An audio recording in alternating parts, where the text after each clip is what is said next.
अस्सलाम वालेकुम। बेसिकली ये पुल कॉर्ड है जो कि हमने आज मेंटेनेंस के लिए खोला था।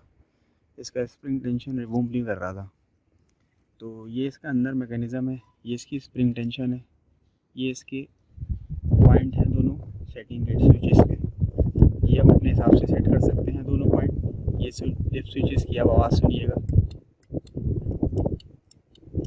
जिस सेटिंग पे हमने रखना है उस सेटिंग को हम इस एल की बोल्ट के हिसाब से सेट कर देंगे, और उसके बाद जब बाहर से बॉडी मूव कराएंगे तो ये आपको स्विच लगते हुए भी नज़र आएंगे। आप देखिएगा, ये पहला स्विच लग गया, ये दूसरा स्विच लग गया। इस टाइम हमारे ये स्विच जो है वो ओपन कंडीशन पे चला गया। नॉर्मली जो हमारे लूप के अंदर लगते हैं ये क्लोज पोजीशन के ऊपर लगता है, तो जब ये ओपन लूप हो जाएगा तो हमारी बेल्ट जो है वो कट ऑफ हो जाएगी।